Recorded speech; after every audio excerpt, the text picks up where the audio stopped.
Sir नमस्कार। नमस्कार sir. Sir क्या नाम है आपका? समाधान अहिरे। कहाँ से हैं सर आप? मैं गांव सटाना, नासिक, महाराष्ट्र से हूँ सर। सर संत रामपाल जी महाराज से नाम दीक्षा लेने से पहले आप क्या भक्ति साधना करते थे? सर, हम महाराष्ट्रियन होने के कारण वारकरी संप्रदाय में मुझे पकड़ के तीसरी जनरेशन है हमारी, जो वारकरी संप्रदाय में चल रही थी। मेरे दादा थे, मेरे पिताजी थे, और हम सब वारकरी संप्रदाय में विठोबा महाराज, जो ज्ञानेश्वर, तुकाराम महाराज, इनको हम पूछते थे सर।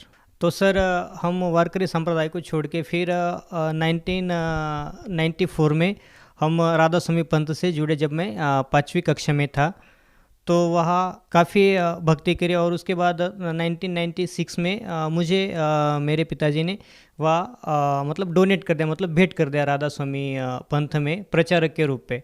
तो मैंने 3-4 महीने वहाँ प्रैक्टिस करके फिर मैं राधा स्वामी पंथ में एक प्रचारक के रूप में, एक बाल संत जिसको बोलते हैं राधा स्वामी पंथ में, तो उसका प्रचारक रहा कम से कम 2014 तक। सर जैसा कि आपने बताया कि पहले आप सभी प्रकार की पूजाएं कर रहे थे, उसके बाद आपके पिताजी ने राधा स्वामी पंथ में डोनेट कर दिया, उसके बाद आप राधा स्वामी पंथ के प्रचारक के रूप में काम करने लगे। तो सर हम आपसे जानना चाहेंगे, राधा स्वामी पंथ में आप एक प्रचारक के रूप में, एक तरह से कहें तो आप एक संत की पदवी प्राप्त किए हुए थे, आप एक प्रचारक का काम कर रहे थे। तो सर इसके बावजूद आपको संत रामपाल जी महाराज जी से नाम दीक्षा लेने की क्या ज़रूरत आन पड़ी? सर, बात ऐसी हुई कि जब हम राधा स्वामी पंथ में थे तो वाणी तो कबीर परमेश्वर की ही गाई जाती थी। जैसे कि बोलते थे कि मनुष्य जन्म दुर्लभ है, मिले न बारंबार, जैसे तरवर से पत्ता टूट गिरे, बहु न लगता डार। तो जो ये क्वेश्चन था मन में, मैं मतलब हर एक सत्संग में ये दोहा दोहराता था कि मनुष्य जन्म आदमी को सिर्फ एक ही बार मिलता है, उसके बाद लग 84 में जाना ही पड़ता है। जो पाप करेगा उसका पाप का जो फल है वो अलग से, और पुण्य का अलग से मिलेगा। तो ये पता नहीं चलता था कि और कबीर साहिब की जो कई वाणी उसके अंदर लिखा है कि पृथ्वी पे एक बार एक ही संत आता है, दूसरा उसके बराबर हो नहीं सकता। तो हम कंटिन्यू इसके सर्चिंग में थे कि अगर ऐसा है तो फिर दूसरा और भी तो कोई संत होगा, तो उसकी सर्चिंग में कंटिन्यूसली थे सर। तो उसके दौरान हमें संत रामपाल जी महाराज जी लिखित जो ज्ञान गंगा पुस्तक है वो हमें 13 दिसंबर 2013 में मिली सर। तो वो हमने पढ़ी, कम से कम 2-2.5 महीने उसको पढ़ा, और उसके ऊपर लिखा था कि इसी चैनल पे इतने इतने बजे संत रामपाल जी महाराज का कार्यक्रम चलता है। तो फिर वह कार्यक्रम मैंने खुद देखा। देखने के बाद जब मतलब कुछ शुरू शुरू में उटपटांग सी बातें लगती थी कि जैसे कि कबीर साहब खुद भगवान है, उसके बराबर कबीर साहब ने पूरे सृष्टि की रचना करी है, तो ये थोड़े गले उतरती नहीं थी। लेकिन जब धीरे धीरे जैसे जैसे सत्संग में देखता गया, बातें सुनता गया संत रामपाल जी महाराज जी की, तो उसके दौरान मुझे पता चला कि वाकई कबीर साहब पूर्ण परमात्मा है। और फिर एक जिज्ञासा मन में बने कि क्यों ना हम संत रामपाल जी महाराज जी से जुड़े। तो हमने क्या करा कि टीवी चैनल के नीचे जो पट्टी आती थी उसके ऊपर एक नंबर लिखे होते थे, तो उस नंबर पे मैंने डायल करा। तो फिर 7 फरवरी 2014 में हमने संत रामपाल जी महाराज जी से गुरु मंत्र प्राप्त किया। तो सर जैसा कि आपने बताया कि आप पहले राधा स्वामी पंथ के प्रचारक के रूप में काम कर रहे थे और अब आपने संत रामपाल जी महाराज जी से नाम दीक्षा ले ली है, तो सर हम आपसे ये जानना चाहेंगे कि आपको संत रामपाल जी महाराज जी के ज्ञान में व राधा स्वामी पंथ के ज्ञान में क्या भिन्नता नजर आई? सबसे बड़ी भिन्नता तो ये है कि राधा स्वामी पंथ में मैं खुद प्रचारक के नाते मैं खुद लोगों को बताता था, और जो हमारे राधा स्वामी पंथ में जो गुरु थे संत ठाकुर सिंह जी महाराज, तो वो बताते कि परमात्मा निराकार है, वो बॉडीलेस, मतलब उसका कोई बॉडी नहीं है। और संत रामपाल जी बताते हैं कि परमात्मा साकार है, वह सशरीर है, मनुष्य सदृश है। और जो हिंदू धर्म के जो ऑथेंटिक्स ग्रंथ है उसके अंदर लिखा गया है कि परमात्मा सशरीर है, वो एक मनुष्य जैसा है। ये फ़र्क है। और दूसरा जो पूजा की विधि राधा स्वामी पंथ में 3-3 घंटे बैठ के ध्यान लगाना पड़ता था, और 1 घंटा दोनों कानों में ऐसी उंगलियां दबा के कान दबा के वो जो धुन थी अंदर की, तो वो सुनने को बोलते थे। और ये सब चीज़ें हमें कहीं ना कहीं मतलब राधा स्वामी पंथ में अच्छी नहीं लगी। और जो संत रामपाल जी महाराज जो ज्ञान देते थे तो वेदों के अनुसार देते थे, और जबकि राधा स्वामी पंथ में ना तो किसी गीता का आधार लिया जाता है, वो तो बस सुने सुनाई और कबीर परमात्मा की वाणी के ऊपर ही वो कुछ थोड़ा बहुत विश्लेषण बताते हैं। जबकि संत रामपाल जी महाराज 4 वेद, 7 शास्त्र, 18 पुराण, इसका जो निचोड़ निकाल के और जो शास्त्र शुद्ध ज्ञान है वह बताते, ये डिफरेंस मेरे को लगा। तो राधा स्वामी पंथ में जब भी हमें कोई प्रॉब्लम होती थी, तो जब हम अपने गुरु से पूछते थे, संत ठाकर सिंह महाराज जी से, तो गुरु जी हमें ये प्रॉब्लम क्यों रही, तो वो बताते थे कि बेटा ये प्रॉब्लम पाप कर्म दंड जो है वो भोगने से ही समाप्त होता है। जबकि संत रामपाल जी महाराज और जो अपने वेद है उसके अंदर लिखा गया है कि परम संत रामपाल जी महाराज बताते हैं कि पूर्ण संत जो होता है वो पाप घोर से घोर पाप कर्मों को भी वो काट देता है, और वेद में उसका प्रमाण भी है। संत रामपाल जी महाराज वेदों के अनुसार बताते हैं कि पूर्ण परमात्मा साधक की अगर आयु कम भी हो तो वो भी अपने वो आयु भी बढ़ा देता है और घोर से घोर पाप भी वो काट देता है।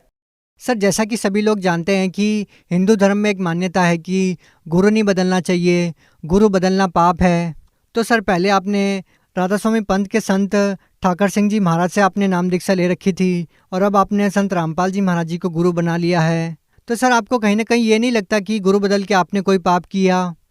नहीं सर, मुझे तो ऐसा बिल्कुल नहीं लगता। अगर उदाहरण ही देना चाहे, अगर एक गांव का डॉक्टर है, फैमिली डॉक्टर है, अगर मुझे बुखार है, अगर बुखार नहीं उतर रहा तो डॉक्टर मेरे को 1-2 दिन वहाँ रखेगा और नेक्स्ट दिन मेरे को बोलेगा कि भाई तेरा बुखार नहीं उतरा, तो अगले डॉक्टर के पास जा। अगर उससे भी वो बीमारी ठीक नहीं होती तो और अगले डॉक्टर के पास वो रेफ़र कर देता है। उसी प्रकार अगर एक संत से हमें पूर्ण ज्ञान हमारी तसल्ली या वेदों के अनुसार अगर मैच नहीं करता है तो गुरु बदलना कोई पाप नहीं। जैसे दत्तात्रेय ने 24 गुरु किए थे, तो इस प्रकार मुझे तो कहीं नहीं लगता कि गुरु बदलना पाप है। तो सर, ये तो रही ज्ञान की बात, लेकिन हम आपसे ये जानना चाहेंगे सबसे पहले कि जब आपने संत रामपाल जी महाराज जी से नाम दीक्षा ली, तो क्या संत रामपाल जी महाराज जी से नाम दीक्षा लेने के बाद, उनके द्वारा दी गई भक्ति को करने के बाद, क्या आपको कोई आध्यात्मिक लाभ भी मिले? जी बिल्कुल सर, सबसे बड़ा आध्यात्मिक लाभ मोक्ष का जो मार्ग था, सिर्फ राधा स्वामी पंथ में बताया कि मोक्ष मोक्ष मोक्ष, लेकिन मोक्ष का कोई अता पता नहीं था। लेकिन संत रामपाल जी महाराज के शरण में आने से हम श्योर हो गए कि हमारा 100% मोक्ष होगा ही होगा। और दूसरा जो लाभ है कि संत रामपाल जी महाराज के शरण में आने से पहले हम मानसिक रूप से काफ़ी परेशान रहते थे, और मुझे कहीं ना कहीं लगता था कि पेट में कुछ गड़बड़ है। तो मैंने बहुत सारे डॉक्टरों को दिखाया, लेकिन इसका कोई इलाज ही नहीं हुआ। लेकिन जो नासिक के जो सुप्रसिद्ध डॉक्टर है, डॉक्टर प्रकाश जोशी करके, जिनकी 6-6 7-7 महीना अपॉइंट लेके भी नंबर नहीं लगता, तो मैंने वहाँ नंबर लगाया। 6 महीने बाद मेरा नंबर वहाँ आया। जब मैं गया तो उन्होंने बोला कि तुम्हारी इंडोस्कोपी करनी पड़ेगी। जब मेरी इंडोस्कोपी करी तो जो रिपोर्ट है वो बिल्कुल नॉर्मल है, उसमें कोई दिक्कत नहीं आई। फिर हमारे डॉक्टर बोले कि आपको जो मानस रोग तज्ञ है तो उनके पास आपको ले चलना चाहिए। तो फिर उसी दिन वो मेरे को उस डॉक्टर मूले करके है, तो उनके पास भी लेके गए। तो मैंने कम से कम 6-7 महीने वो मानसिक रूप की जो दवाइयाँ होती है तो वो भी मैंने खाई, लेकिन वहाँ कोई किसी प्रकार का मेरे को लाभ नहीं हुआ। लेकिन जब मैंने संत रामपाल जी महाराज की शरण ग्रहण करी तो सभी जो दुख, जो व्याधि थी, जो बीमारियाँ थी, वो परमात्मा की संत रामपाल जी महाराज जी की दया से सब नष्ट हो गई। सर, मैं आप आज पूरी तरह स्वस्थ हूँ और किसी प्रकार का कोई शारीरिक कष्ट नहीं है। तो और सबसे बड़ा एक लाभ, आर्थिक लाभ ऐसा हुआ सर जी कि जो मल्टीनेशनल कंपनी वाईके लैबोरेटरीज करके, तो उसके लिए लोग BSc एग्री करके जो स्टूडेंट है, जो लोग हैं, तो वो तरसते उस जॉब के लिए। संत रामपाल जी महाराज की दया से मुझे आज मैं रीजनल सेल्स मैनेजर के महाराष्ट्र के पद पे उचित, तो मेरे को कंपनी सारे फैसिलिटीज़, अच्छी तनख्वाह दे रही। और जब मेरे को कोई देखता है, जब मैं किसी के साथ डील करता हूँ, तो सामने वाला मेरे को देख के हक्का बक्का रहता है कि यार तेरे को इतनी बड़ी पोच कैसी क्या मिल गई। ये बस संत रामपाल जी महाराज जी की दया है। जिस जॉब के लिए लोग अच्छे पढ़ाइयाँ करके, अच्छे डिग्री करके 3-3 4-4 साल भटकते, लेकिन मैंने बस एक दिन मन ही मन प्रार्थना की कि हे भगवान, मेरी भी एक हे गुरुदेव, मेरी भी एक प्रार्थना है कि मैं भी एक बार नौकरी में ट्राई करके देखूं। तो बस ऐसे ही एप्लीकेशन किया और संत रामपाल जी महाराज जी की दया से वो मेरा एप्लीकेशन पास हो गया और मैं महाराष्ट्र का पूरा कृषि का पूरा काम आज मैं देख रहा हूँ। तो एक और लाभ हुआ, मेरी माता जी को ब्रेन ट्यूमर था, तो नासिक में बहुत सारे डॉक्टरों को दिखाया, शिरडी में दिखाया। तो उसके बाद हमें धुलिया देखा। जब धुलिया वाले ने हमें सीधा पूना हॉस्पिटल पुणे हमें रेफ़र कर दिया। जब माता जी को ले के हम वहाँ गए तो डॉक्टर ने सीधा जवाब दे दिया कि भाई अगर इसका हम ब्रेन का ऑपरेशन करते तो एक तो डेड हो सकती है, या तो उसको पैरालिसिस हो सकता है, या फिर उसकी जीवा वगैरह, मतलब उसका कोई ना कोई एक अंग तो खराब होना ही होना है। तो हमने संत रामपाल जी महाराज जी से फ़ोन पे प्रार्थना लगाई कि गुरुजी, दास की माँ को ऐसी ऐसी तकलीफ है और डॉक्टर ऐसा ऐसा बता रहे। तो संत रामपाल जी महाराज जी ने हमें आदेश दे कि बेटा डॉक्टर जैसा बोलते हैं वैसा करो, डॉक्टर की मानो। तो हमने डॉक्टर को बताया कि डॉक्टर हम श्योर है। तो डॉक्टर ने बोला कि इसको कम से कम 6-7 लाख रुपया तो खर्चा आना ही आना है और पेशेंट की कोई गारंटी नहीं है। तो हमने परमात्मा की जोत जलाई संत रामपाल जी महाराज जी के फ़ोटो के आगे और हमने कहा गुरुजी बस आपकी बेटी है, आप ही देखना। तो जब मेरी माता जी का सुबह मॉर्निंग में 7 बजे ऑपरेट चालू हुआ तो रात को 8 बजे तक मेरी माँ का ऑपरेशन, मतलब कुल मिला के 13 घंटे ऑपरेशन चला। और मेरी माँ जब ऑपरेशन थिएटर से बाहर आई तो डॉक्टर ने जब मेरे जीजा जी बाहर ही खड़े थे गेट पे, तो माता जी को पूछा कि ये कौन है, तो माता जी सीधा बोली कि मेरे दामाद जी है। तो ये सबसे बड़ा लाभ हुआ। और जब माँ थोड़ी थोड़ी बोलने लगी 1-1.5 महीने बाद, तो माँ ने हमें खुद बताया कि संत रामपाल जी महाराज मेरे सिराने खड़े रहे और मेरा एक हाथ दबा के रखा और कहा बेटी मैं तेरे साथ हूँ, तू डर मत। तो आज संत रामपाल जी महाराज के दया से हम अपनी माँ को अपनी आँखों से देखते हैं तो काफ़ी खुशी होती है और एक लगता है कि आज भी संतों रूप में भगवान इस पृथ्वी पे मौजूद है और इतने बड़े बड़े लाभ वो दे सकता है। संत रामपाल जी महाराज के अलावा और किसी संत के पास हमें ये चीज़ें नहीं मिली कि जो संत रामपाल जी महाराज हमें मुफ्त में दे दी। सर, जैसा कि आपने बताया कि पहले आप राधा स्वामी पंथ में एक प्रचारक के रूप में काम कर रहे थे, उसके बावजूद भी आपको कोई विशेष लाभ नहीं मिला, और उसके बाद जब आपने संत रामपाल जी महाराज जी से नाम दीक्षा ली तो आपको बहुत सारे लाभ मिले। तो सर, हम आपसे ये जानना चाहेंगे कि आज भी जो लोग राधा स्वामी पंथ में जुड़े हुए हैं उन लोगों को आप क्या संदेश देना चाहेंगे, क्या कहना चाहेंगे? हाँ, तो मैं सभी राधा स्वामी पंथ के सभी भाई बहनों से प्रार्थना करता हूँ कि मैं खुद एक राधा स्वामी का प्रचारक रहा हूँ, खुद संत ठाकुर सिंह महाराज की गोद में खिला हूँ, उनके साथ मैंने मतलब सब चीज़ें उनके साथ मैंने शेयर करी है। तो जब मैं कम से कम 16-17 साल उनके पंथ में रह के मुझे किसी प्रकार का कोई लाभ नहीं मिला, तो भाइयों आपको क्या लाभ हो सकता है? तो आओ संत रामपाल जी महाराज जी से नाम दीक्षा लेके अपना जो अनमोल जीवन है उसको सुधारो।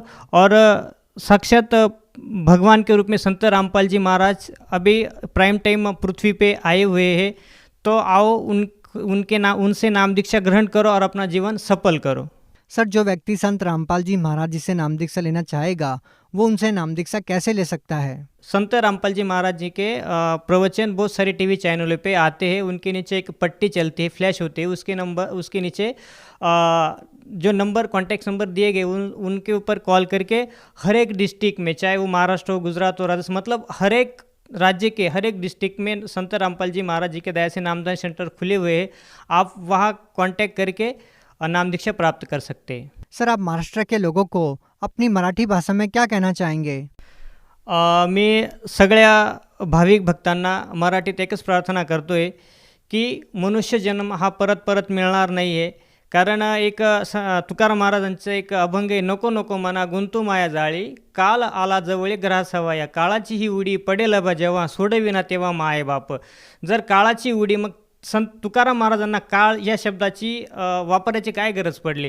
तर त्याच्यामुळे मी सगळ्यांना प्रार्थना करतो की काळाची उडी केव्हा पडेल, कधी पडेल, कोणावर पडेल काही सांगता येत नाही। त्याच्यामुळे सगळ्या भाविक भक्तांना, महाराष्ट्रवासीयांना दासाची करबद्ध प्रार्थना आहे हात जोडून की प्रत्येकाने संत रामपालजी महाराजांच्या शरणेतून आपल्या मनुष्य जीवनाचं कल्याण करावे, ही सगळ्यांना हात जोडून प्रार्थना। जी, बहुत बहुत धन्यवाद।